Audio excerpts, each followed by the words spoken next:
So what about playing marginal hands after the flop? While you always want to think aggressively when playing No Limit Hold'em, it's often correct to play passively with marginal hands in marginal situations, especially when there isn't much danger of being outdrawn by your opponent. Let's look at an example. You raise with pocket queens and a player behind you called on the button. The flop comes ace-6-6.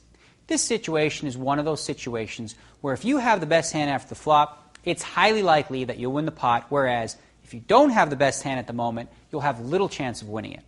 There is just no good reason to play a big pot in this situation, and since there is no draw present, there is little risk in giving your opponent a free card. If you are in the lead, the best your opponent could have would be precisely 3 outs in the deck to outdraw you with a hand like King-Jack if a king were to hit the turn or the river.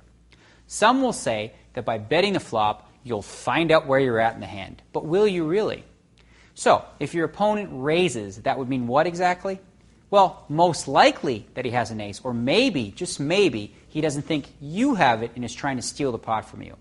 How about if your opponent just calls? Does that mean that he has the ace or the 6? Once again, that depends completely on your opponent's tendencies. The point is, if you check, you'll get information as well, but it may cost you less money. If you check to a player that never bluffs and he bets, you can safely fold your queens at no cost, saving that bet on the flop. If you're up against a looser, more aggressive player, it may be wiser to check call the smallish bet on the flop and see if he follows through with the hand. While that play may seem weak, it's strangely deceptive.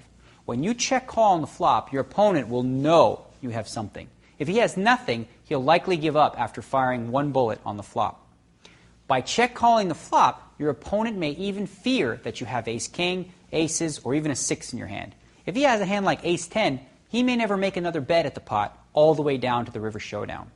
By playing the hand this way, you actually make it less likely that your opponent will bluff you, at the same time risking less money. Let's go back and see what happens if you bet the flop. Say you made it 500 before the flop, got the 1 caller, and with the blinds and antes, there was now 1525 in the pot. If you bet out 800 and your opponent makes it 2500, what are you going to do? I'm guessing you'll probably have to lay it down since it's very likely that your opponent has an ace. What if your opponent knows that? From his perspective, he's looking at your 800 bet and figuring that if you have the ace, you might check, but if he raises, he'll find out for sure. He could smooth call the 800 on the flop and try to steal the pot on the turn, if he doesn't have the ace, of course. Or he could risk 2500 to win 2325 that you either don't have the ace or won't call the raise. If you check the flop, you take that play away from your opponent. If you don't bet, he can't raise you off the hand. If you check call 1000, you'll put your opponent in a quandary on the turn, wondering if he should continue to bet the hand through the river. In order for this play to be effective, you'll need to make sure that you play queens on the flop this way, as well as ace-king sometimes. In fact, if a player calls your raise behind you and the flop comes ace-6-6, you should check a very high percentage of the time with any hand. Again, that may seem weak, but in the long run, it's a more cautious way of making sure that you don't get bluffed off the best hand. To play hands this way, you'll have to really make sure to have a good read on your opponents. Who likes to represent the ace a lot? Who will fire 1 bullet and give up on the turn? Would that guy try to bluff raise me on a flop containing an ace? The more you know about an opponent's tendencies in these types of situations, the better. Now, in that example, we were out of position and played meekly, which should almost be the motto for small ball to some degree. Position is power. When we have it, we need to use it, but when we don't, we have to respect it. Let's look at an example of how we might play a marginal hand in position.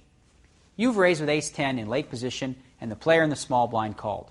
The flop comes Jack-10-4, giving you second pair with a good kicker. There are several ways to play this hand, and as always, there are several factors that should make you lean one way or the other. If either you or your opponent is on a short stack, get your money in the middle. It's that simple.